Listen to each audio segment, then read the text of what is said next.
Hey guys, tonight we're taking a truly chilling journey back to the very heart of the Middle Ages, a period often romanticized for its knights and castles, but which was, for the vast majority of its population, a relentless struggle against the unforgiving forces of nature. We're pulling back the rough linen curtain to uncover how you would survive a terrible famine in the Middle Ages. A grim reality where the cold was an enemy, disease a constant companion, and hunger a gnawing torment that pushed human endurance to its absolute breaking point. This wasn't a temporary inconvenience, it was a slow, agonizing descent into desperation, where a single crop failure could mean the difference between life and death for an entire village. Frankly, you probably wouldn't survive the initial whispers of hunger without longing for a quicker end, let alone the entire agonizing ordeal. So, before you get comfortable, take a moment to like the video and subscribe, but only if you genuinely enjoy what I do here. Tell me, where in the world are you tuning in from, and what time is it for you right now? Now, dim the lights, maybe turn on a fan for that soft background hum, and let's ease into tonight's journey together. You find yourself suddenly standing in a small, humble peasant village somewhere in Western Europe, perhaps during the early 14th century. The air is crisp, carrying the scent of wood smoke and damp earth. Fields, usually teeming with robust crops, now look withered and sparse, their stalks brittle and yellowed. A subtle tension hangs in the air, a quiet anxiety that permeates every hushed conversation. You are a common peasant, a farmer, your entire life inextricably linked to the land and the rhythms of the seasons. Your family, your elderly parents, your wife, your young children, huddle together, their faces etched with the familiar worry that accompanies this time of year. Your greatest dread is not war or plague, though those would come later for some, but the creeping, insidious terror of hunger. This is the whisper of hunger, and the early, ominous signs of an impending famine are about to descend upon your medieval village, transforming your life into a desperate battle for survival. The fundamental reality of medieval life, particularly for peasants, was its absolute dependence on agriculture. Your entire existence revolved around the success of the harvest. If the grain fields, primarily wheat, rye, barley, or oats, yielded a bountiful crop. If the vegetable patches thrived, and if your few livestock survived, your family might have enough to eat through the lean winter months and pay your lord's dues. But medieval agriculture was incredibly precarious, operating entirely at the mercy of unpredictable natural forces. The first signs of an impending famine would be subtle, almost imperceptible at first, but terrifyingly clear to a seasoned farmer like yourself. You would notice unusual weather patterns throughout the growing season, prolonged, heavy rains in spring, turning fields into waterlogged swamps, rotting seeds, and preventing proper sowing. This was often the trigger for the Great Famine of 1315-1317, which devastated much of northern Europe, caused by exceptionally wet and cold summers. Imagine watching the endless downpour, your fields turning to mud, knowing every drop of rain meant less food for your children, unseasonal cold snaps or frosts in late spring, killing off young shoots, excessive drought in summer, baking the ground hard, withering crops, and drying up wells and streams, leading to a desperate search for water for both humans and livestock. Pervasive pest infestations, like swarms of locusts or blight affecting grain, silently destroying your harvest, even before it could be gathered. As these initial environmental warning signs progressed, the grim calculation would begin. You would see your crops, once vibrant with promise, wither on the stalk or lie rotting in flooded fields. The yield would be catastrophically low, far below what was needed to sustain your family, let alone pay your taxes to the Lord. This wasn't just an economic setback. It was a literal matter of life and death. The agony of watching your livelihood slowly die before your eyes, knowing that every lost grain translated directly into future hunger and cold for your loved ones, would be immense. It truly sucked to gamble your life on the weather and lose. The impact of a failing harvest would ripple immediately through your small community. The village granary, meant to hold collective reserves, would be ominously sparse. The Lord's demands for taxes, often fixed regardless of harvest quality, would become an unbearable burden. You would begin to see prices for grains skyrocketing in the local markets, far beyond the reach of a common peasant. Merchants, sensing the impending scarcity, would hoard grain, further driving up prices and exacerbating the crisis. The exchange of goods would grind to a halt as everyone desperately clung to their dwindling food supplies as the months passed, and the meager post-harvest stores began to dwindle. The initial whispers of hunger would intensify. You would begin to ration your family's food, cutting portions to the absolute minimum, stretching every grain, every root vegetable, every piece of dried meat. The dull ache of hunger would become a constant companion, a physical manifestation of the impending doom. Children would cry from hunger, their bodies growing thin and listless. The elderly, already frail, would weaken rapidly, becoming the first casualties of the escalating crisis.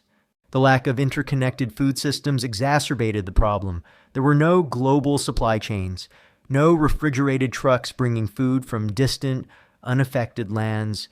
Your survival depended almost entirely on the success of your local fields, your village's resilience, and the charity of your lord or wealthier neighbors, whose own reserves would also be rapidly depleting. A famine was a deeply localized catastrophe, with relief often slow, inadequate, or entirely non-existent.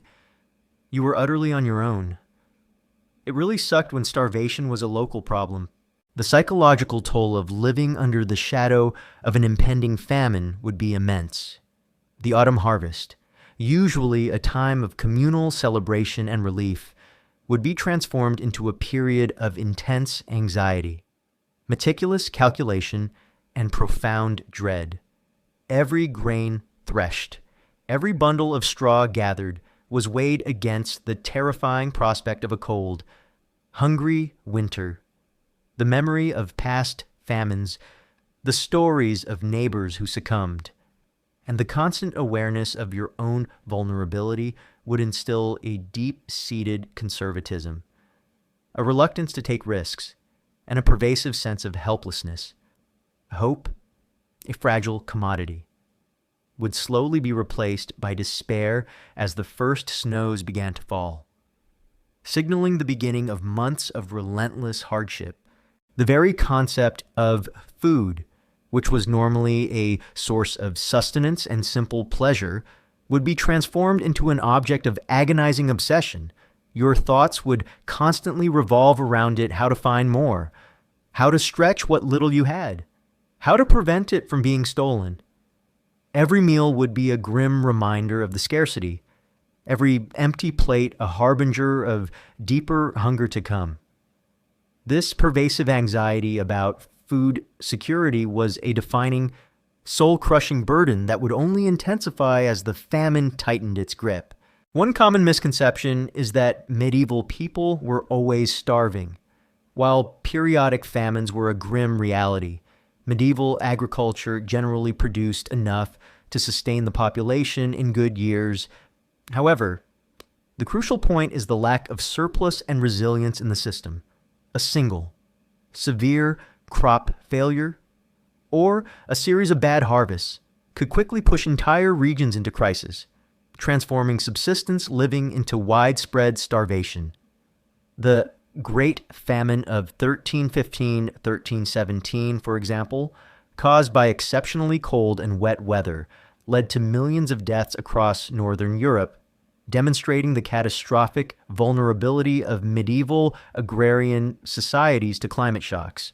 Historians still meticulously study paleoclimate data from tree rings, ice cores, agricultural yields recorded in manorial accounts, and demographic data from parish registers to understand the precise causes and widespread impact of specific famines, confirming their devastating human cost. Furthermore, the social structures of the Middle Ages, particularly feudalism, often exacerbated the impact of famine on the peasantry. Your lord, to whom you owed taxes and labor, would still demand his dues, even if your harvest was devastated. While some lords might offer limited relief or suspend taxes in extreme cases to prevent their peasant workforce from dying out entirely, this relief was often insufficient and came at a price, further deepening the peasants' long-term vulnerability. The hierarchy meant that the burden of famine often fell disproportionately on the lowest rungs of society. This unyielding grip of authority, even in the face of widespread suffering, was a constant source of injustice and despair. The breakdown of social norms would also begin with the onset of famine, while communities often tried to band together as hunger intensified. Desperate acts became more common. Petty theft, once rare, might become more frequent. People might begin to hoard food, distrusting their neighbors. The early signs of communal cohesion cracking under the pressure of widespread hunger would be terrifying to witness, signaling a descent into desperate individualism where every person was truly on their own. So, your life as a peasant entered a terrifying new phase with the whispers of hunger that signaled an impending famine. The failure of the harvest, driven by unpredictable weather, meant your very survival was jeopardized, setting off a chain reaction of mounting anxiety, dwindling food supplies, and rising prices. This grim prelude, transforming your world into a desperate battle for mere sustenance, was the first, and perhaps most foundational, aspect of how you would survive a terrible famine in the Middle Ages. Having witnessed the terrifying whispers of hunger turn into a grim reality, your life as a medieval peasant was then plunged into the agonizing heart of famine, the hunger gap. Forget fleeting discomforts. This was a relentless period of slow starvation, where your old provisions dwindled to nothing, and the new crops stubbornly refused to ripen, pushing your family to the absolute brink of endurance.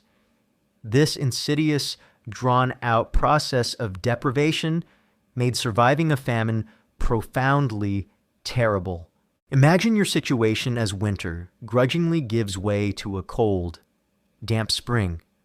The last vestiges of your autumn harvest, meticulously rationed, are now all but gone. Your family's small granary is empty, its once comforting scent of stored grain replaced by the musty smell of dust and despair. The few remaining preserved vegetables, perhaps some dried cabbage or turnips, are shriveled and unappetizing. The salted meat, if you were ever fortunate enough to have any, is a distant memory. This is the hunger gap, the most dreaded period for medieval peasants, stretching from late spring into early summer, when the previous year's food supplies run out and the new crops aren't yet ready for harvest. It truly sucked to watch your pantry literally become empty. Your body, already weakened by months of meager rations and the pervasive cold of winter, would begin to protest loudly. The dull ache of hunger would intensify into a constant, gnawing torment, a pervasive emptiness that consumed your every thought. Your stomach would perpetually rumble and cramp. Your head would throb with a persistent dull ache, and your limbs would feel heavy, sluggish, and perpetually tired. You would experience extreme fatigue, your body struggling to perform even basic tasks. Sleep would be restless, plagued by hunger pangs and nightmares of food, offering little true respite from the physical misery. As the famine deepened, your physical appearance would visibly deteriorate, your cheeks would become hollow, your eyes sunken and dull, and your skin sallow and dry, your muscles, deprived of essential protein and calories, would begin to waste away, leaving you gaunt and emaciated. Children, particularly vulnerable, would suffer severely, their growth stunted, their tiny bodies barely able to resist the cold or any passing illness. The elderly, already frail, would weaken rapidly, their bodies succumbing to the lack of sustenance, becoming the first, quiet casualties of the escalating crisis. You would witness your loved ones slowly wither before your very eyes, helpless to provide them with the nourishment they so desperately needed. It truly sucked to watch your family slowly starve. The psychological toll of this slow starvation would be immense. Your mind, consumed by the primal urge for food, would struggle to focus on anything else. Conversations would revolve almost entirely around food, where to find it, how to stretch it. The memory of past meals, hope, a fragile commodity, would slowly be replaced by despair as each day brought renewed hunger and no relief. The thought of the meager grain that remained in your possession, if any, would fill you with a terrifying mix of protectiveness and desperate longing. This pervasive obsession with food, this constant mental anguish, would erode your spirit, leaving you a desperate, hollowed-out shell. The lack of medical understanding exacerbated the horrors of the hunger gap. Medieval people had no concept of balanced nutrition or vitamin deficiencies. They wouldn't understand that the weakness, the bleeding gums, or the swelling limbs were symptoms of scurvy, pellagra, or beriberi. Instead, they would attribute these debilitating conditions to divine displeasure, bad humors, or a general wasting sickness. There were no effective treatments for malnutrition itself, only rudimentary herbal remedies for symptoms, which offered little relief. Your body was slowly dying, and you had no idea how to stop it, nor did any local healers. It truly sucked to literally rot from the inside out with no explanation. Compounding the misery was the unyielding grip of the feudal system and the state. Your lord, to whom you owed taxes often paid in grain, would still demand his dues, even if your harvest had utterly failed, while some merciful lords might offer limited relief or temporarily suspend taxes to prevent their peasant workforce from dying out entirely. This relief was often insufficient and came at a price, further deepening your long-term vulnerability. Local officials, driven by imperial quotas, would relentlessly collect their share, often with brutal efficiency, leaving you and your family with even less to survive on. This relentless pressure from authority, even in the face of widespread suffering, was a constant source of injustice and despair, ensuring that your own government was effectively starving you. It really sucked to literally pay taxes with your dwindling calories. The social dynamics within the village would also change dramatically. While communities often tried to band together in the early stages of a famine, as hunger intensified, desperate acts became more common. Petty theft, once rare and heavily punished, might become more frequent. People might begin to hoard their dwindling food supplies, distrusting their neighbors, knowing that every handout jeopardized their own family's survival. The facade of communal solidarity could crack under the immense pressure of widespread hunger, revealing underlying resentments and individual desperation. This transformation of your once close-knit community into a place of suspicion and cutthroat survival was terrifying. It really sucked when your neighbors became your rivals, One common misconception is that medieval people simply died quickly during a famine, while acute starvation could lead to swift death. The hunger gap often involved a prolonged, agonizing period of chronic malnutrition and slow starvation. Exacerbated by concurrent diseases, many individuals died not just from lack of calories, but from the cascade of illnesses their weakened bodies could no longer fight off. The Great Famine of 1315-1317, which swept across northern Europe, caused millions of deaths, many of which occurred over months. Demonstrating the prolonged agony of this period, historians still meticulously study paleopathological evidence from medieval cemeteries, such as skeletal markers for chronic malnutrition like Harris lines on bones and porous bone lesions indicating anemia, alongside climate data and manorial records, to reconstruct the precise dietary conditions and mortality patterns during famines, consistently confirming the prevalence of prolonged, agonizing starvation. Furthermore, the lack of economic diversification in your peasant life meant you had no real alternatives. Your entire livelihood was tied to agriculture. There were no other industries, no other jobs to fall back on. You couldn't simply move to a city to find work if the fields failed, as cities themselves would be struggling with an influx of starving rural migrants, and often close their gates to prevent further overcrowding and spread of disease. This absolute lack of alternatives trapped you in the grim reality of your village, forcing you to endure the hunger gap with no escape. The psychological impact of constant, severe hunger would be transformative. Your body would slowly shut down, conserving energy, leading to apathy and a dulled emotional response.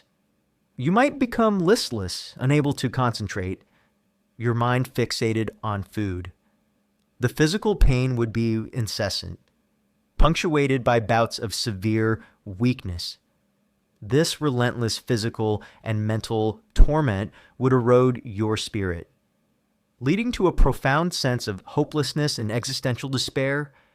You were fighting not just for food, but for your very sanity and humanity, in a battle you were slowly losing. So, your experience during a medieval famine was defined by the hunger gap, a relentless period of slow starvation that pushed your family to the absolute brink of endurance.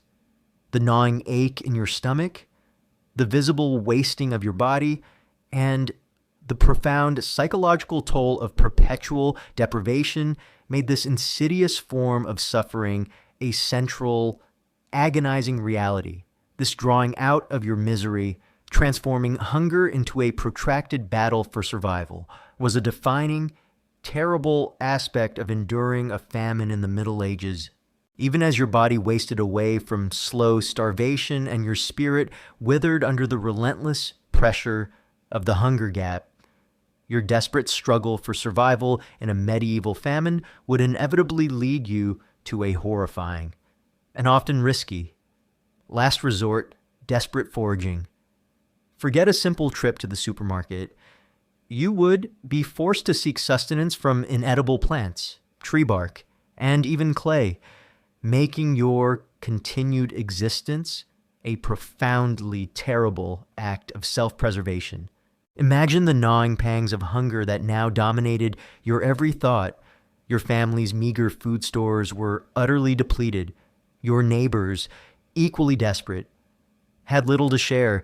The local market, if it even still existed, would have astronomical prices for any remaining grain.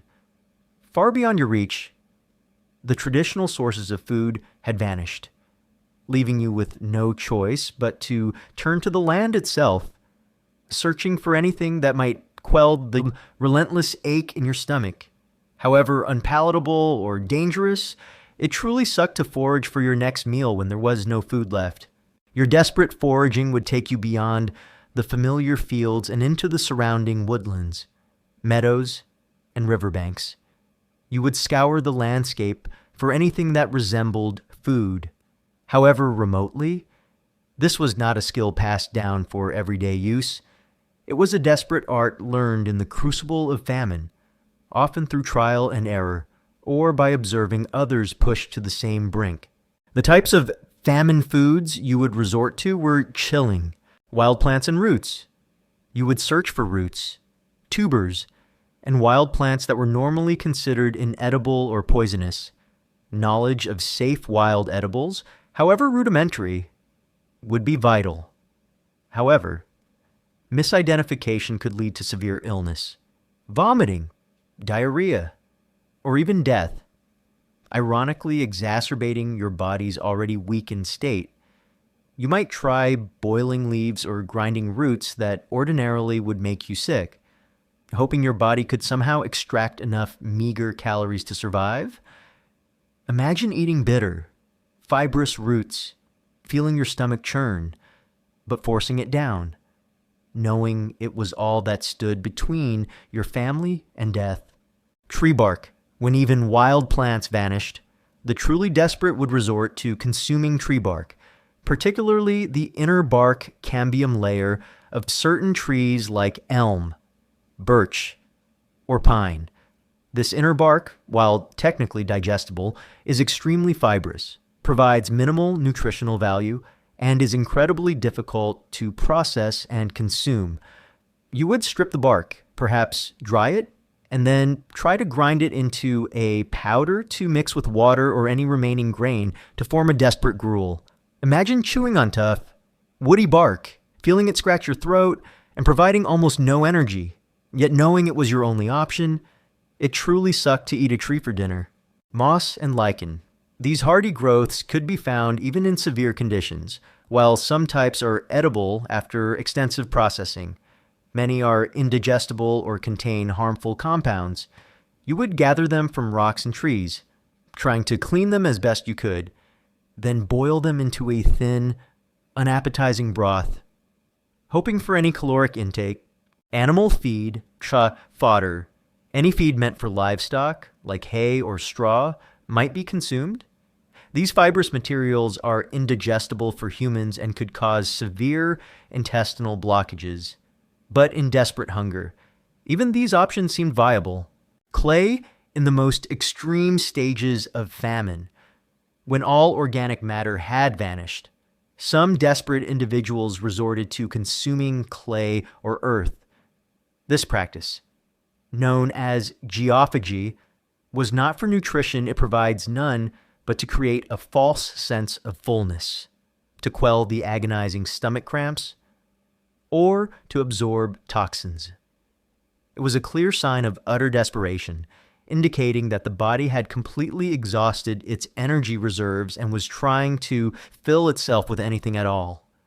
Imagine swallowing cold, gritty earth, feeling it sit heavily in your empty stomach, a grim and chilling act of despair. It truly sucked to eat dirt to feel full. The dangers of desperate foraging were immense, beyond accidental poisoning. You were venturing into lands that might belong to your lord, risking severe punishment if caught trespassing or perceived as poaching. You might encounter desperate, violent individuals, equally ravaged by hunger, who would fight viciously for a meager patch of edible weeds or a strip of bark.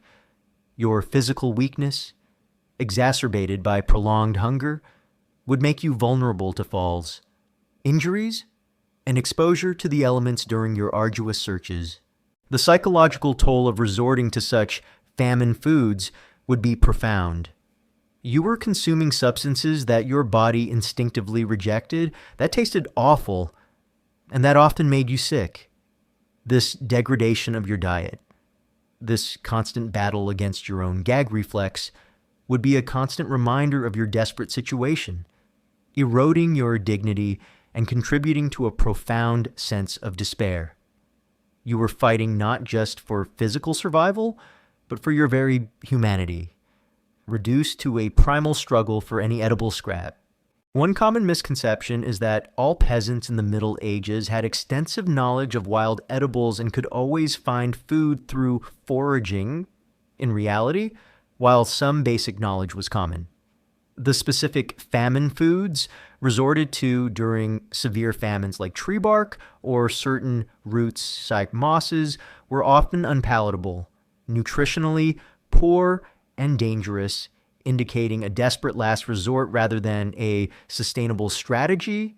Their consumption often led to further illness and death, highlighting the utter desperation of the situation.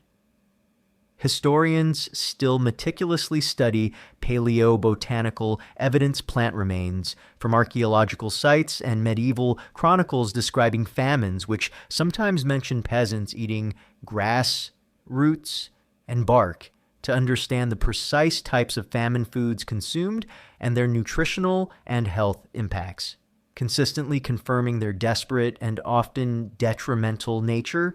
Furthermore, the very act of competing for these meager resources would strain social bonds within your village. If every family was desperately foraging, traditional communal sharing might break down, leading to silent rivalries for access to the few remaining edible plants or trees. You would be constantly aware of others' hunger and their desperate search, mirroring your own, adding another layer of anxiety to your solitary struggle. The sheer ineffectiveness of these famine foods for true sustenance only added to the misery. While they might provide a temporary feeling of fullness or a minuscule amount of calories, they could not halt the slow process of starvation. Your body would continue to waste away. Your immune system would remain compromised, and you would still be highly susceptible to disease. The immense effort expended in foraging often yielded only marginal, fleeting benefits, pushing you closer to exhaustion and despair without truly alleviating your fundamental hunger.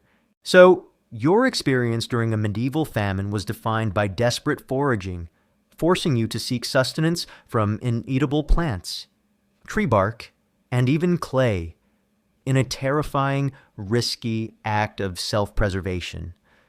This grim reality of consuming famine foods, despite their unpalatability and potential dangers, was a defining, profoundly terrible aspect of your survival, ensuring that your continued existence was a constant battle against physical degradation and the ultimate shame of consuming the unthinkable. Even as your body wasted away from slow starvation and your spirit withered under the indignity of desperate foraging, a grim calculation might be forced upon you and your family, abandoning the land. Forget staying to fight for your home. The relentless grip of famine could compel you to leave your ancestral village, facing the perils of a desperate migration in search of food and survival, making this decision profoundly terrible. Imagine the heartbreaking discussion in your dimly lit ha'anak. For generations, your family's life has been inextricably linked to this plot of land. It is your heritage, your identity, the very source of your existence. Leaving it, even temporarily, is an unthinkable act, a profound betrayal of your ancestors and your future. But your grain stores are empty. The last roots have been dug, and your children's cries of hunger grow weaker with each passing day. The land, once your life, has now become your prison, offering only slow starvation. The choice is stark, stay, and die, or leave and gamble on a terrifying unknown. It truly sucked to have your home turn into your grave. The decision to abandon your land was rarely made lightly. It was a desperate, last resort measure, taken only when all other survival strategies had failed and the threat of imminent death by starvation became undeniable. It represented a complete rupture with your past, a severance of the deepest ties that bound you to your community and your heritage, your family. Perhaps clutching a few meager possessions would be setting out into a vast, unfamiliar, and hostile world, with no guarantee of finding food, shelter, or acceptance. Your destination, if you had one, would likely be city urban centers, even in times of famine. often held a desperate allure. The belief was that cities, with their larger populations and more complex economies, might still have food. Perhaps in the lord's granaries or in the hands of wealthy merchants. You might hope for charity from monasteries or churches, or for casual labor to earn a few coins for a scrap of bread. The city, once a distant, bustling place, now represented a faint glimmer of hope. However desperate, it truly sucked to trade rural starvation for urban squalor. The journey itself would be incredibly perilous.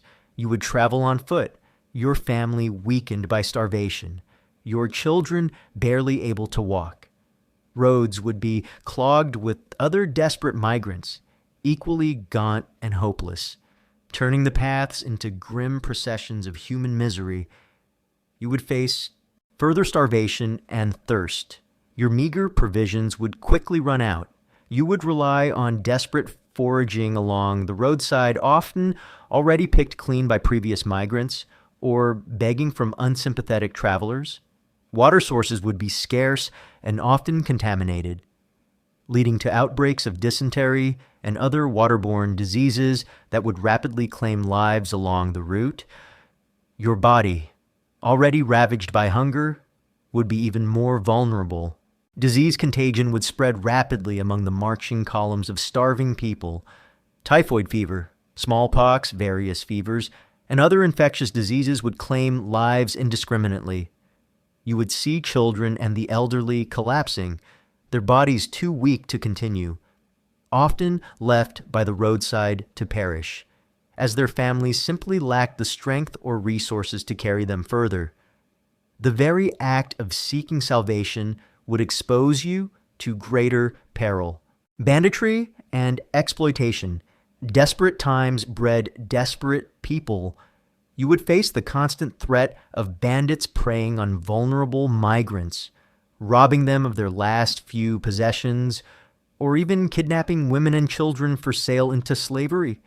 Corrupt officials or opportunistic landowners might exploit your desperation, demanding exorbitant fees for passage or offering deceptive promises of work that would lead to further exploitation.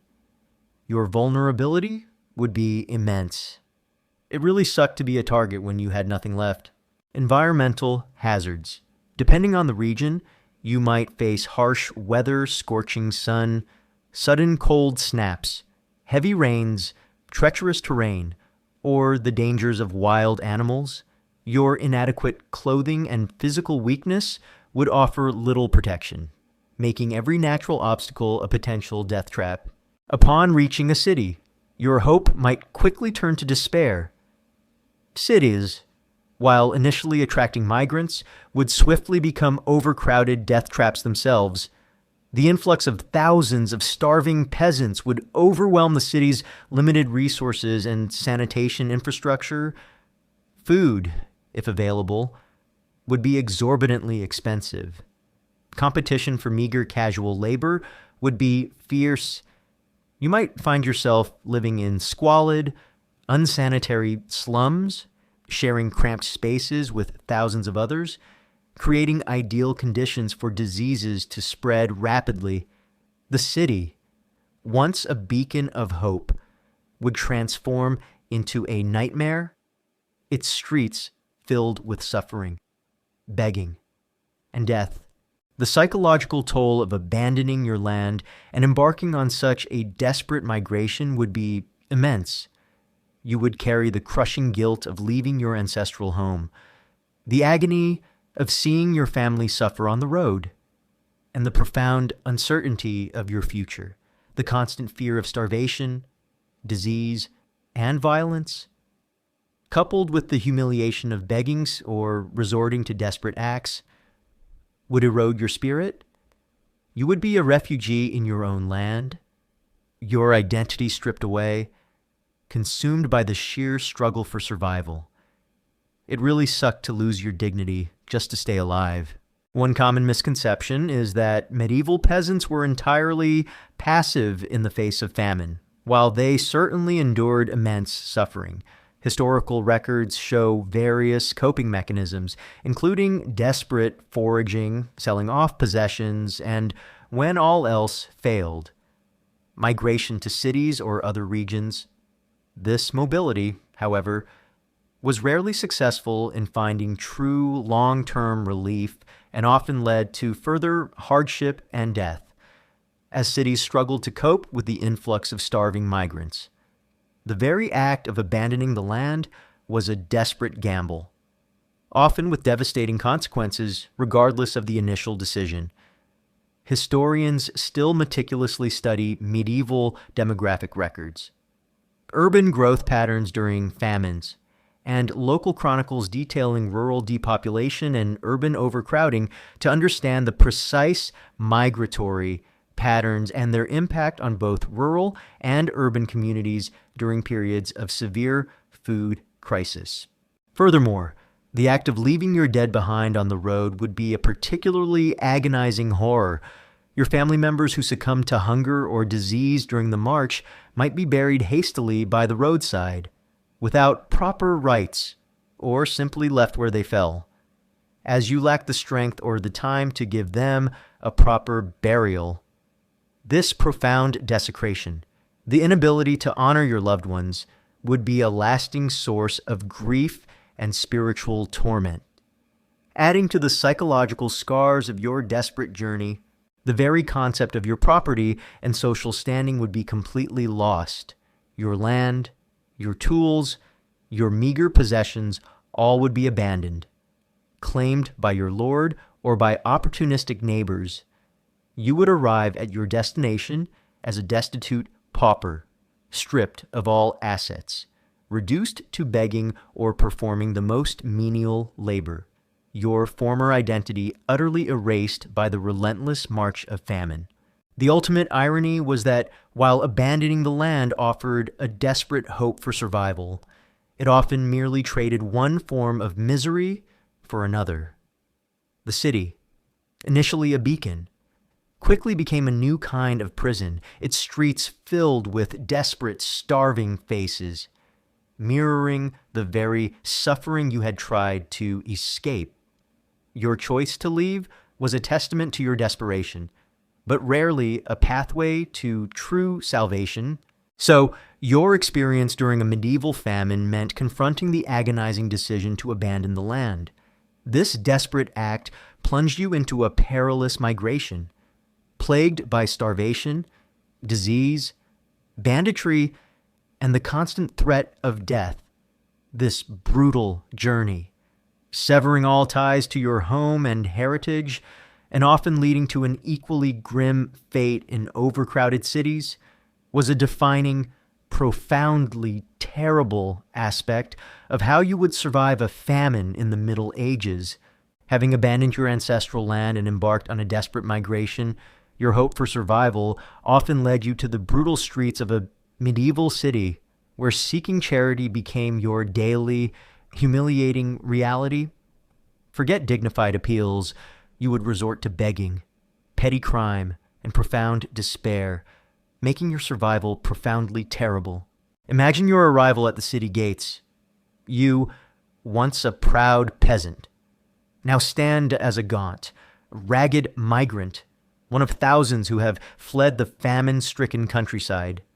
The city, perhaps London, Paris, or Florence, though larger and seemingly more prosperous than your village, is overwhelmed by the influx of starving refugees.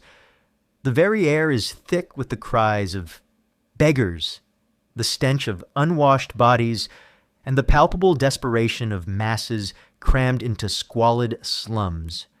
Your initial hope quickly gives way to a chilling realization: the city is not a haven, but a larger, more brutal battleground for survival.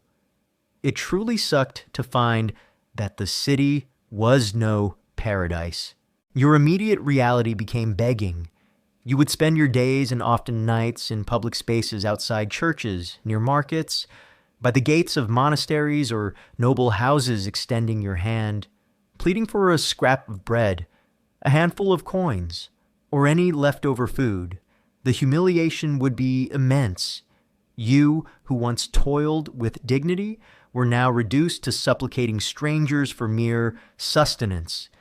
You would face indifference, scorn, and outright hostility from citizens who feared contagion or resented the influx of the poor. Imagine the hollow feeling in your stomach, not just from hunger, but from the constant degradation of your spirit. Your voice hoarse from endless pleas.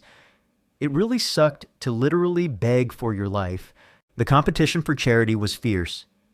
Thousands of others, equally desperate, would be vying for the same limited handouts. This created a brutal, unspoken competition among the starving, turning fellow sufferers into rivals for survival. You might find yourself pushed aside, ignored, or even physically attacked by those more desperate or aggressive.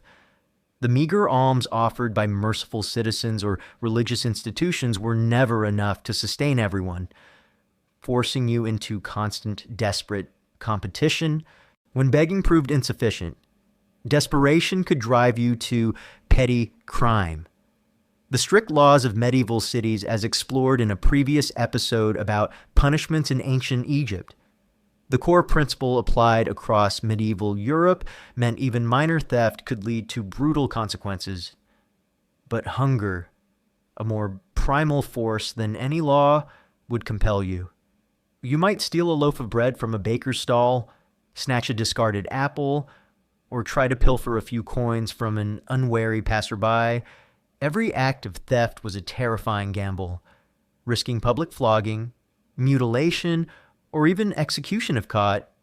Imagine the pounding of your heart, the racing adrenaline, as you risked your life for a single bite of food. It really sucked to gamble your life on a stolen apple. The dangers of urban life during famine were immense.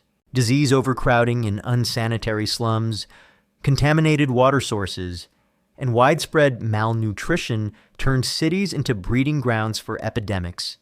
Typhoid, dysentery, smallpox, and various fevers would sweep through the impoverished population, claiming lives indiscriminately. You would live in constant fear of contagion, knowing that one cough from a stranger, one sip of contaminated water, could mean an agonizing death. Imagine suffering from a raging fever in a crowded, filthy slum with no one to care for you. Violence, desperation bred violence, robbery, assault, and even murder would become more common as people fought for dwindling resources. You, a weakened migrant, would be particularly vulnerable to exploitation or attack by opportunistic criminals or callous gangs who preyed on the helpless. Lack of shelter. If you couldn't afford lodging, which was likely, you would sleep in alleys, under market stalls, or in abandoned buildings, exposed to the elements, to the cold, and to the constant threat of being harassed or attacked. The humiliation of your fall from grace would be profound. You, who once had a home, a farm, a community, were now a homeless beggar, an outcast in a society that often viewed poverty as a moral failing. Your dignity would be stripped away, replaced by the shame of your circumstances. You would constantly be aware of the disdain in the eyes of wealthier citizens, the whispered condemnations, and the general revulsion your presence inspired. This psychological burden was as debilitating as the hunger itself, leading to profound despair. It really sucked to lose your dignity in the streets. The church and monastic orders would often be the primary source of organized charity, offering meager handouts of gruel or bread to the starving masses. However, their resources, while substantial, were often overwhelmed by the sheer scale of the famine. They could provide only temporary relief, a drop in the ocean of widespread suffering, forcing you back to the streets and the agonizing struggle for daily sustenance. Your hope, if it existed, would be tenuous, tied to the limited compassion of institutions already stretched to their breaking point. One common misconception is that medieval cities were always a haven from rural famines. While they initially attracted starving migrants, they quickly became overwhelmed, turning into even more dangerous environments due to extreme overcrowding, rapid disease transmission, and intense competition for limited resources. The influx of desperate rural poor often led to a breakdown of urban social order and a proliferation of crime, making cities a grim final destination for many who fled the countryside. Historians still meticulously study medieval urban demographic records, poor relief provisions, and city ordinances which often tried to regulate or expel beggars to understand the precise impact of famines on urban populations, confirming the dire conditions and high mortality rates in overcrowded cities during such crises.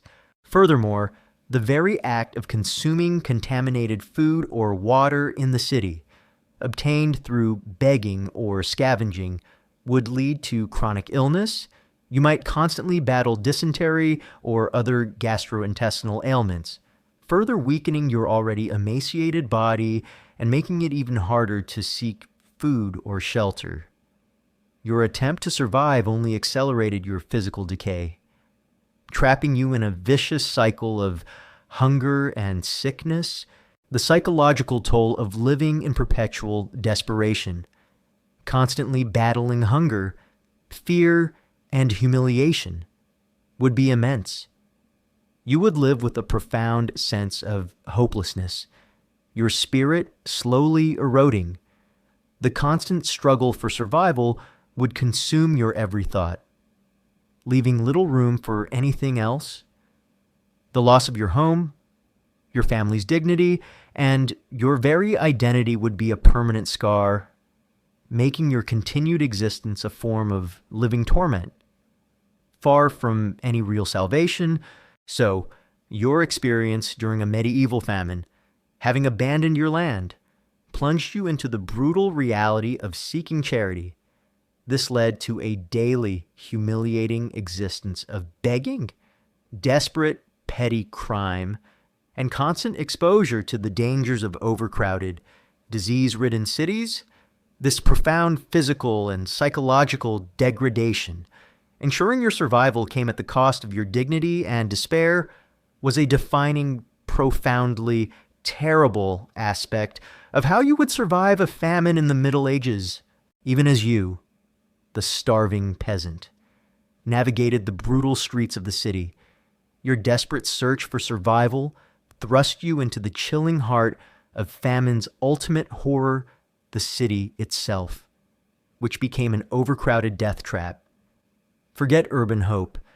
The influx of starving migrants, coupled with inadequate sanitation and rampant disease, turned once bustling centers into cauldrons of contagion and despair, making your survival profoundly terrible.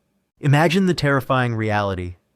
You arrived at the city gates, hoping for relief, but found instead a swirling vortex of human misery. Cities, despite their initial allure, were simply not equipped to handle the massive influx of starving refugees from the countryside during a major famine. Their limited infrastructure, designed for a stable population, was utterly overwhelmed. This meant extreme overcrowding. Thousands, sometimes tens of thousands, of gaunt, desperate peasants poured into urban centers, seeking food and charity. They crammed into already dense slums, squatted in abandoned buildings, or simply slept in the streets and alleyways. This created incredibly tight living quarters, turning every corner into a densely packed, suffocating mass of humanity. Imagine trying to find a place to lay your head, surrounded by thousands of desperate, unwashed, and potentially sick bodies, breathing the same stale, fetid air. It truly sucked to be packed like sardines in a dying city. Catastrophic sanitation collapse. Medieval cities already struggled with basic sanitation. The sudden, massive increase in population utterly overwhelmed any existing systems. Human and animal waste accumulated in streets, open drains, and communal spaces, mixing with rotting food scraps and general refuse. There were no proper latrines for the new arrivals, turning entire districts into open sewers. This rampant filth created an ideal breeding ground for every conceivable disease, a pervasive, stomach-churning stench that hung perpetually in the air. It truly sucked to literally drown in filth. Contaminated water, sources, city wells, and water conduits, often already susceptible to pollution, became severely contaminated by the overwhelming waste and the sheer volume of desperate people drawing from them. Drinking this water was an almost guaranteed path to severe waterborne illnesses. Imagine being parched, desperately needing water, knowing that every sip might bring agonizing cramps, relentless diarrhea, or a rapid, agonizing death. This complete breakdown of sanitation, combined with extreme overcrowding and the widespread malnutrition of the famine migrants, created perfect conditions for disease to spread like wildfire. Cities, once perceived as havens, rapidly transformed into cauldrons of contagion, becoming death traps far more lethal than the countryside. The types of diseases that ravaged these overcrowded urban centers were horrifyingly efficient killers. Dysentery, bloody flux. This was perhaps the most common and devastating killer, caused by contaminated food and water. It led to severe diarrhea, agonizing abdominal cramps, and rapid dehydration. Thousands would waste away in a matter of days or weeks, their bodies consumed by the relentless purging, leaving them too weak to resist other infections. The stench of dysentery would be pervasive in the slums, adding another layer of horror. Typhoid fever, a systemic bacterial infection spread by contaminated food and water, causing high fevers, headaches, rashes, and severe gastrointestinal distress. It could lead to delirium, internal hemorrhaging, and death, often striking down entire families. Various fevers undiagnosed viral and bacterial infections, from severe influenza-like illnesses to various forms of typhus spread by lice and fleas thriving in unsanitary. Crowded conditions would sweep through the weakened population, leaving thousands racked with chills, drenching sweats, and delirium, with no effective medicine to offer relief. Scurvy exacerbated by the already long-standing malnutrition of the famine. The severe lack of fresh produce in cities meant scurvy continued to plague the population, making old wounds reopen, gums bleed, and bodies susceptible to secondary infections. The mortality rate in these overcrowded cities would skyrocket, often claiming far more lives than in the rural areas, and certainly more than any battle or natural disaster. You would witness death everywhere in the streets, in the gutters, in the abandoned corners of buildings. Bodies, often emaciated and covered in sores, would lie unburied for days, further contaminating the environment and accelerating the spread of the very diseases that claimed them. The constant sight of death, the pervasive sounds of suffering, and the smell of decaying flesh would become a sickening, normalized part of your daily reality. It truly sucked to watch your chosen refuge become your tomb. Lack of medical care was almost absolute. City physicians, if any, would be overwhelmed or would flee. Hospitals, often run by monastic orders, would quickly fill beyond capacity, their rudimentary treatments utterly ineffective against widespread epidemics. There were no antibiotics, no understanding of germ theory, no sterile environments for treatment. If you fell severely ill, your survival depended entirely on your body's own resilience and immense, improbable luck. Many resorted to desperate folk remedies, sometimes harmful, in a futile attempt to cling to life. One common misconception is that medieval cities, with their larger populations, were always better equipped to handle crises than rural areas. While they had more resources in absolute terms, their lack of modern sanitation and their fixed infrastructure meant they were disproportionately vulnerable to the kind of population influx and rapid disease transmission seen during famines. The very density that made them economic hubs also made them ideal breeding grounds for epidemics when conditions deteriorated. The Great Famine of 1315, 1317 saw urban centers across northern Europe become particularly lethal, with death tolls far exceeding those in the countryside, as starving rural migrants brought diseases to already stressed urban environments. Historians still meticulously study medieval urban demographic records, poor relief provisions, and city ordinances which often tried to regulate or expel beggars to understand the precise impact of famines on urban populations, confirming the dire conditions and astronomically high mortality rates in overcrowded cities during such crises. Furthermore, the breakdown of social order in these desperate urban environments was profound. Competition for meager food scraps and casual labor would intensify. Petty crime would flourish. The desperation could drive people to violence, turning the teeming slums into brutal battlegrounds for mere survival. You would witness widespread acts of selfishness, cruelty, and despair as the veneer of civility dissolved under the relentless pressure of mass starvation and disease. Your humanity itself would be tested as you struggled to maintain your own moral compass amidst unimaginable suffering. The psychological toll of living in such an urban hellscape, constantly surrounded by death and despair, would be immense. The loss of dignity, the constant fear of contagion, and the pervasive sight of unimaginable suffering would erode your spirit. Hope, already fragile from your journey, would often be utterly extinguished, replaced by a profound sense of futility and a chilling numbness to the horrors around you. Your existence became a prolonged, agonizing waiting game for your own inevitable demise, your identity as a survivor consumed by the sheer scale of the surrounding death. So, your attempt to survive a medieval famine, having abandoned your land, plunged you into a horrifying reality where the city itself became an overcrowded death trap. The influx of starving migrants, coupled with catastrophic sanitation collapse, contaminated water, and rampant disease, transformed urban centers into cauldrons of contagion and despair.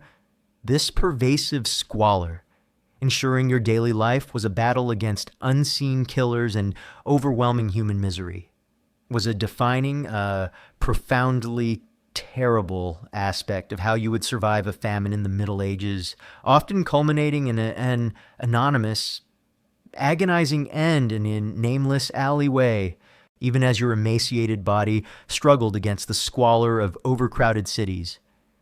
Your desperate attempt to survive a medieval famine was relentlessly stalked by its most terrifying companion, the plague's shadow.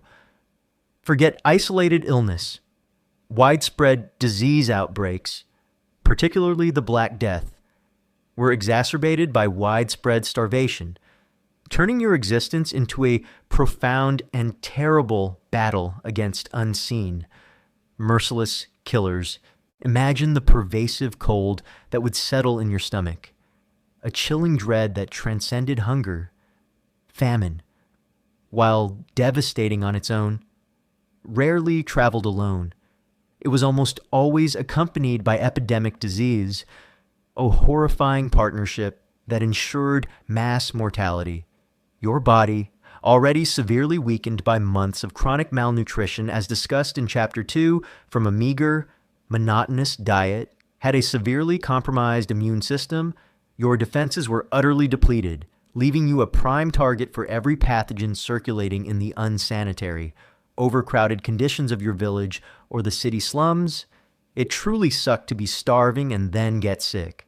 The medieval period was particularly vulnerable to devastating pandemics, and the Black Death Sozi 1347-1351 CE serves as the most horrifying example, while the Great Famine of 1315 to 1317, which likely started with agricultural and climate issues, leading to starvation, predated the Black Death by a few decades. Famines often created the perfect conditions for later outbreaks, or for other deadly diseases to thrive simultaneously. A population weakened by starvation, living in unsanitary conditions, was a fertile ground for plague. Imagine the onset of the plague within your famine-stricken community. It would strike swiftly and brutally, often without warning. You would observe the terrifying symptoms: sudden, raging fever and chills. Your body would convulse with uncontrollable shivers, followed by an agonizing, burning fever. Agonizing buboes swollen, painful. Blackish lumps buboes would erupt in your armpits, groin, or neck, sometimes growing to the size of an apple. These would be excruciatingly tender and often burst, oozing pus and blood. Imagine the visible horror, the profound pain, a clear sign of the disease consuming you. Blackening skin. As the disease progressed, your skin might develop black spots due to subcutaneous hemorrhages, giving the Black Death its chilling name. Vomiting, diarrhea, and delirium. Your body would be racked by severe gastrointestinal distress, extreme dehydration, and a profound mental confusion, often leading to agonizing, undignified death. The speed of death was terrifying. Many victims, especially those already emaciated by famine, succumbed within days, sometimes even hours, of the first symptoms appearing. There was no time for traditional remedies, no time for farewells. People would go to bed seemingly healthy and be dead by morning. This rapid, indiscriminate mortality, coupled with the existing famine deaths, left communities utterly reeling, unable to cope with the sheer volume of the dead. It truly sucked to watch everyone die around you. The lack of effective medical care for plague was almost absolute. Medieval physicians, guided by rudimentary medical theories like humoral theory or miasma theory, had no understanding of the bacterial cause Yersinia pestis or its transmission via fleas on rats. Their cures, bloodletting, purging, herbal poultices, or burning aromatic herbs were utterly ineffective and often harmful, further weakening already compromised bodies. Doctors themselves, trying to aid the sick, were often among the first to die, leaving communities utterly helpless. Imagine your doctor prescribing a futile potion, then dying himself. It really sucked to be a patient in medieval times. The breakdown of society during such outbreaks was immediate and profound. As fear mounted, people would abandon their families, their homes, and their moral codes. The healthy would flee, leaving the sick to die alone.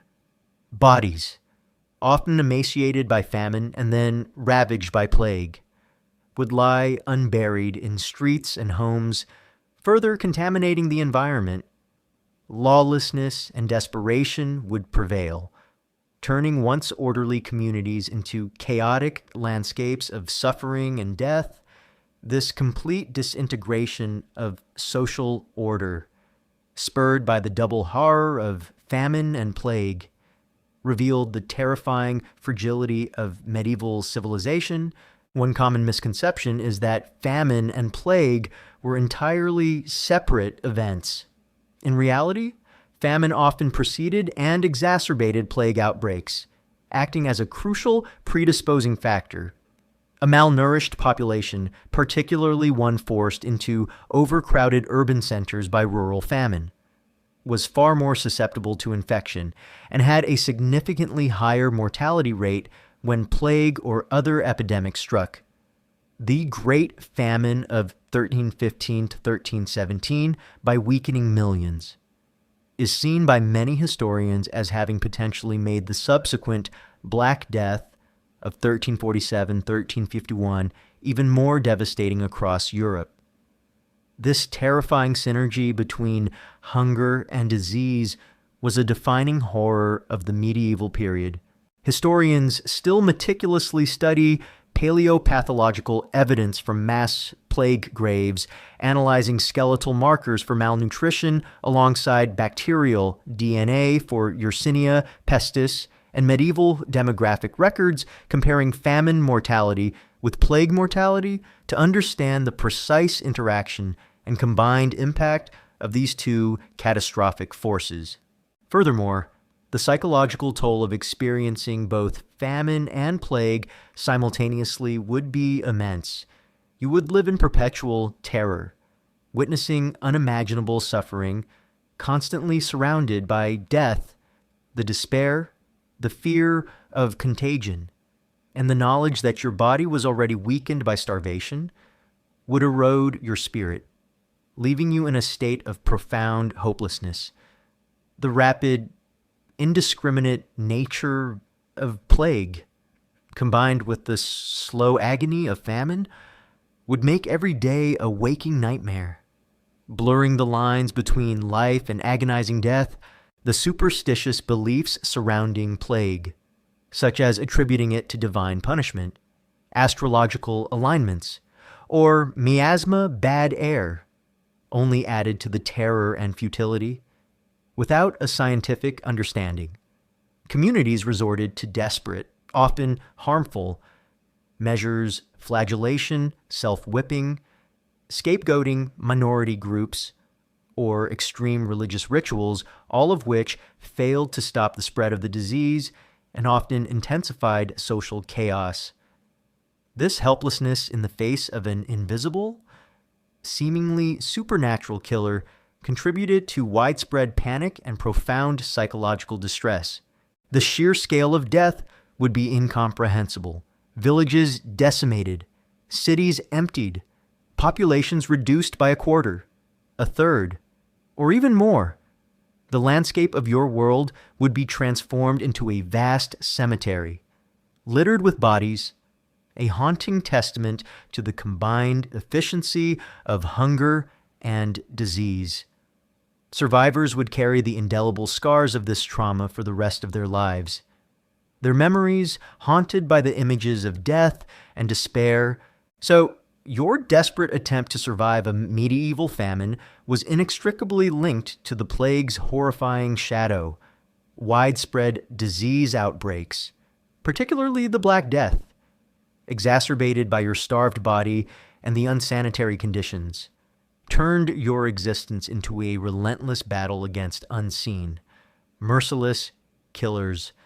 This terrifying synergy between hunger and contagion, leading to rapid, agonizing death, was a defining, profoundly terrible aspect of surviving a famine in the Middle Ages, ensuring that your life was a continuous struggle against utter obliteration, even as your emaciated body fought against the ravages of famine and plague, and your spirit withered under despair.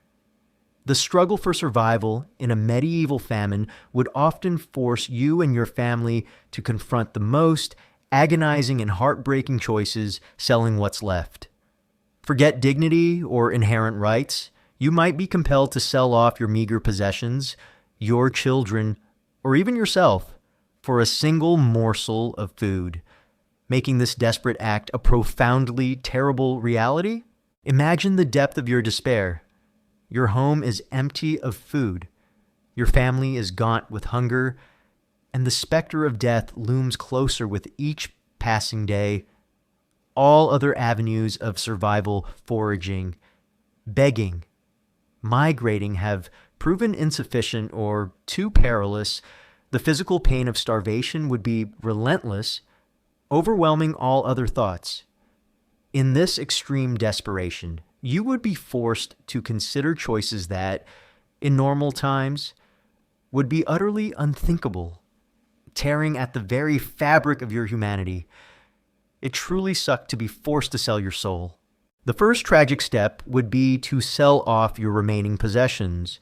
Your humble haynock, if you're a Josean peasant or cottage, might contain a few cherished items, a worn tool, a piece of simple jewelry, a spare blanket, or a religious artifact.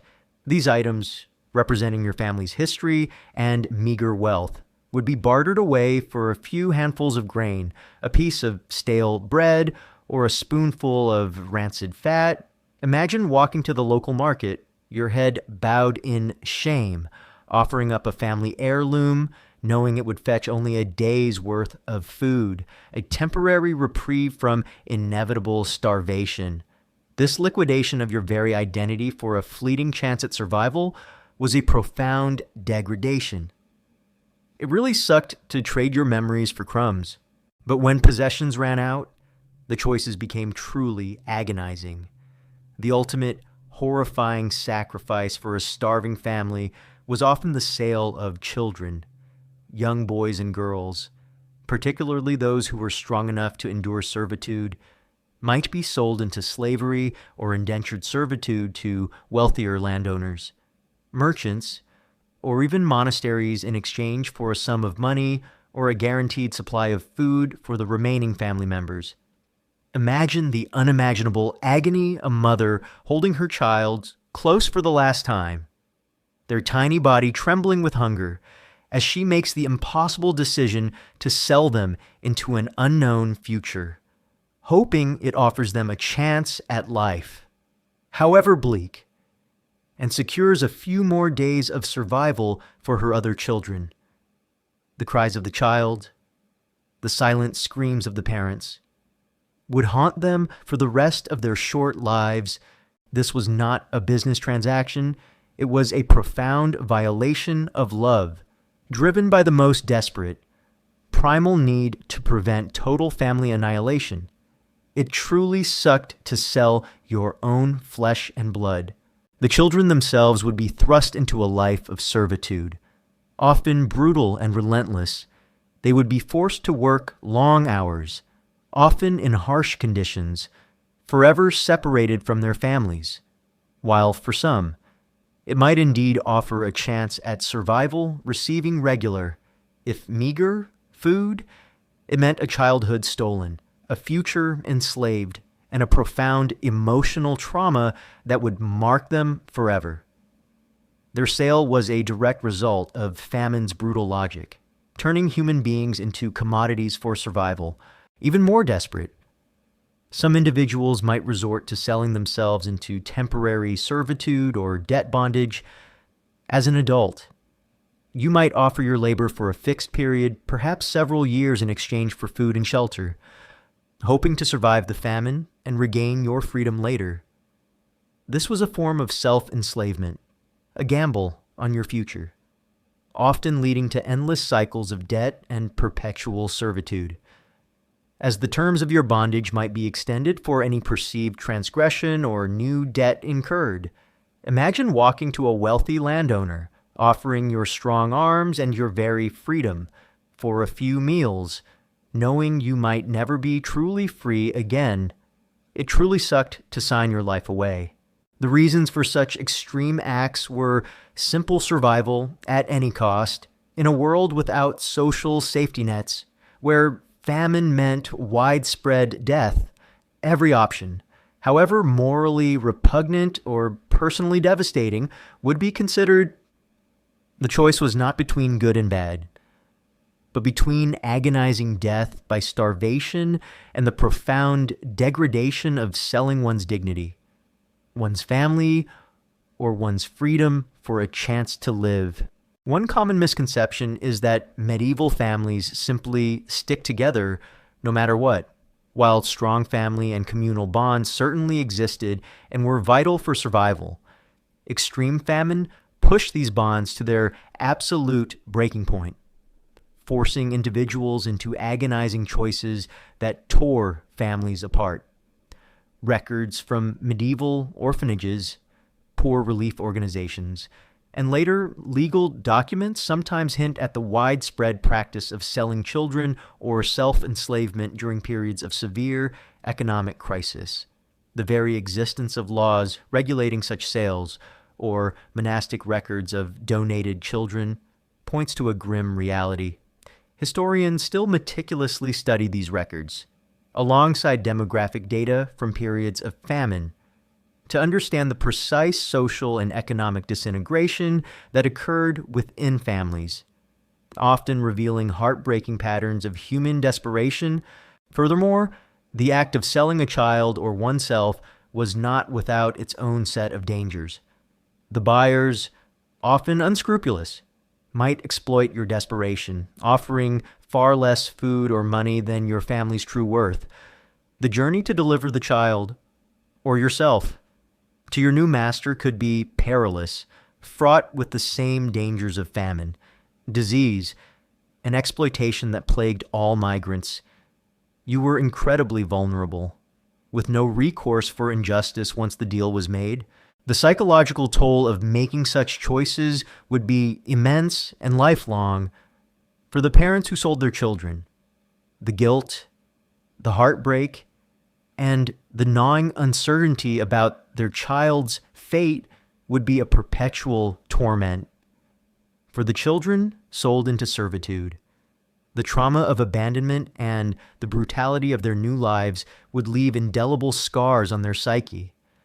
For those who sold themselves, the loss of freedom, the constant indignity of bondage, and the fading memory of a life once lived autonomously would be a source of profound despair.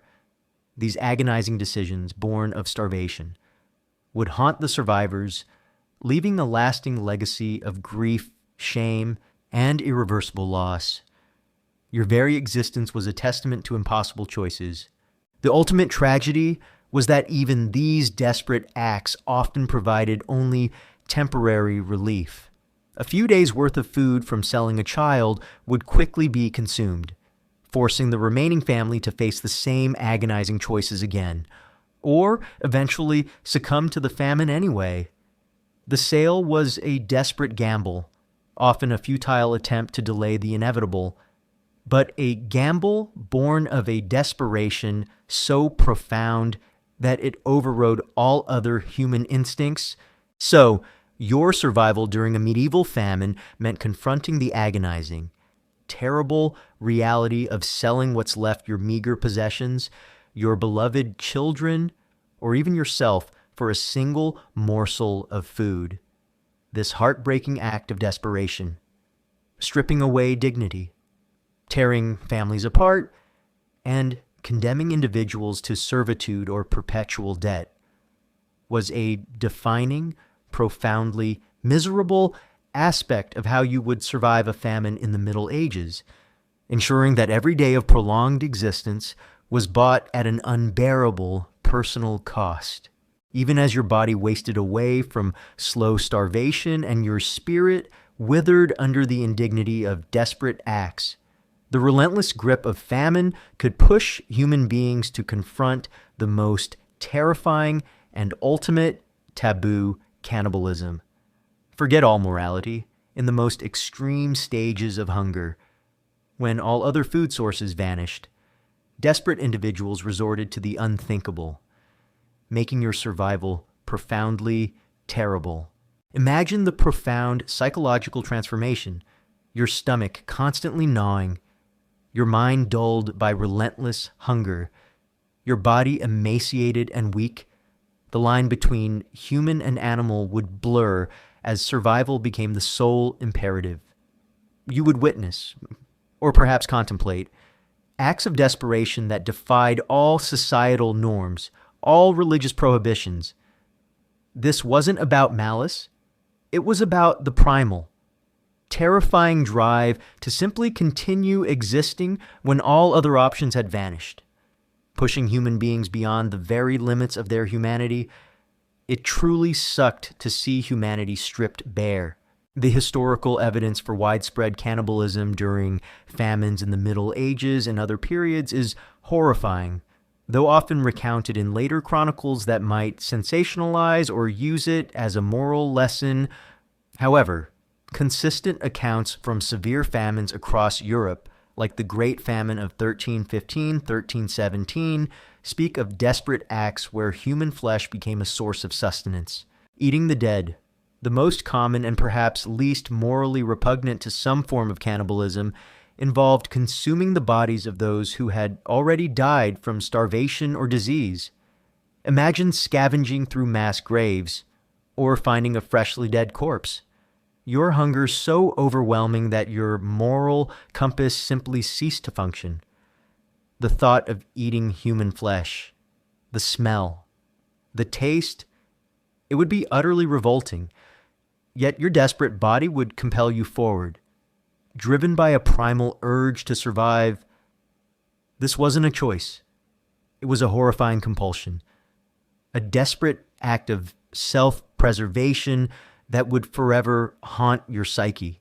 Eating the weak or vulnerable in the most extreme and disturbing cases, hunger could lead to unthinkable acts against the living, particularly the weakest members of society, infants, young children, or the elderly, who were already succumbing to starvation. Accounts, though often highly sensationalized and debated by historians, suggest instances where desperate individuals or groups might resort to killing and consuming those too weak to resist, or even one's own children, to extend their own lives for a few more agonizing days. Imagine the unspeakable horror, the complete breakdown of familial bonds, the absolute abyss of desperation that would lead to such an act.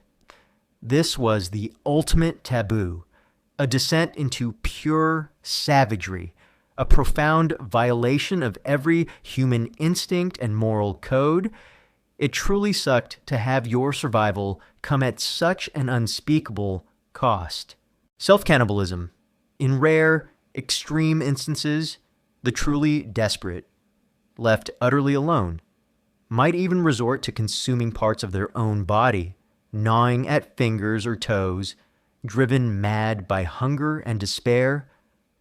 This was a final, horrifying act of self-consumption, a clear sign that the individual had reached the absolute limits of human endurance and sanity.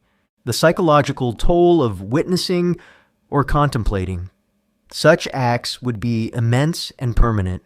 The memory of consuming human flesh, the knowledge of the unspeakable actions taken for survival, would leave indelible scars on your psyche. You would live with profound guilt, self-loathing, and a pervasive sense of having crossed an irreversible moral boundary. Your humanity would feel irrevocably tainted, leading to deep despair, paranoia, and a profound sense of isolation. Even if you survived the famine, you would forever be haunted by the horrifying choices forced upon you by hunger. It really sucked to literally lose your soul to starvation.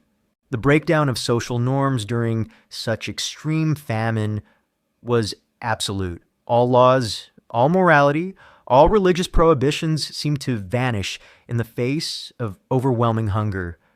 The social contract, the bonds that held communities together, disintegrated. Compassion, empathy, and charity would be replaced by brutal individualism, suspicion, and a ruthless, primal struggle for survival. Neighbors would become threats, and even family bonds could shatter under the ultimate pressure of starvation. The collective descent into such barbarity was as terrifying as the hunger itself. One common misconception is that cannibalism during famines was a widespread and deliberate strategy for survival. While it did occur in the most extreme and desperate circumstances, it was always a sign of total societal collapse and utterly desperate measures, not a planned or common practice. Historical accounts are often vague or sensationalized, but archaeological evidence, cut marks on human bones in mass graves, has, in rare instances, confirmed the occurrence of perimortem around the time of death consumption. though distinguishing between ritualistic and survival cannibalism can be challenging. The very fact that such accounts were shocking and condemned by chroniclers indicates that it was a profound taboo, not a normal part of medieval life, and was a sign of absolute, unimaginable desperation. Historians still meticulously study these rare and disturbing instances, using forensic anthropology and textual analysis to understand the precise context and motivations behind cannibalism during severe famines, confirming it as an act of ultimate desperation rather than a common practice. Furthermore, the lack of nutritional benefit from cannibalism often added to its futility. While providing calories, consuming human flesh, particularly from diseased or starved bodies, carried immense risks of transmitting further disease like kuru or other prion diseases, though unknown at the time or providing insufficient nutrients to truly reverse the course of starvation. The brutal act often merely prolonged agony or brought new forms of illness. Without offering a true path to sustainable survival, your horrifying choice was often in vain. The fear of being a victim of cannibalism would also be a constant, chilling terror. As hunger intensified, you would live with the horrifying knowledge that the living might turn on the dead, or even on the weakest of the living. This existential threat, coming not from an external enemy, but from your own desperate kind, added another profound layer of terror to your daily existence, transforming your fellow sufferers into potential predators. You were not just fighting hunger, you were fighting the complete unraveling of humanity. The aftermath of such acts, for those who survived the famine, would be a lifetime of profound trauma. The memories would haunt them. The guilt would gnaw at their souls, and their understanding of human nature would be irrevocably shattered. They would live as witnesses to the ultimate taboo, forever marked by the horrors they had seen or committed, in a world that would rather forget such unspeakable desperation. This psychological scarring was a permanent wound, a silent testament to the extreme depths of human suffering during famine. So, your survival during a medieval famine, having exhausted all other options, could lead you to confront the horrifying, ultimate taboo of cannibalism.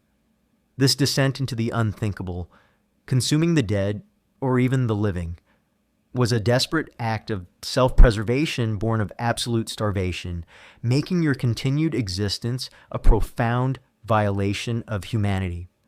This terrifying, irreversible step, transforming desperate individuals into figures of unspeakable horror, was a defining, profoundly terrible aspect of how you would survive a famine in the Middle Ages.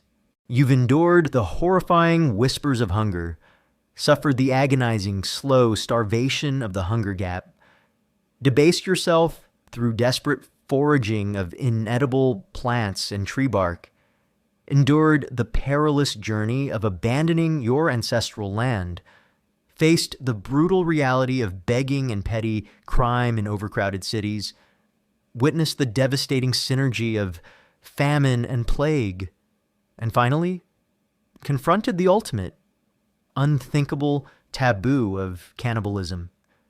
As the phantom ache of starvation subsides and the echoes of desperation finally dissipate, a profound, lingering truth settles upon you. Surviving a terrible famine in the Middle Ages was not just a testament to human endurance, it was a horrifying, soul-scarring ordeal that left profound physical and psychological scars, reshaping both individuals and society forever. Consider the physical ruin that plagued your body. You were not merely thin, you were emaciated, your muscles wasted, your bones brittle, your body consumed by edema. Chronic malnutrition led to debilitating conditions like scurvy, anemia, and various vitamin deficiencies, causing bleeding gums, loose teeth, and an insidious physical decay. Your immune system, utterly compromised, left you vulnerable to rampant infectious diseases, dysentery, typhoid, plague that often claimed more lives than hunger itself. Your survival was a continuous act of physical suffering, a prolonged battle against a body that was slowly, agonizingly, breaking down from within. It truly sucked to have your body betray you so completely.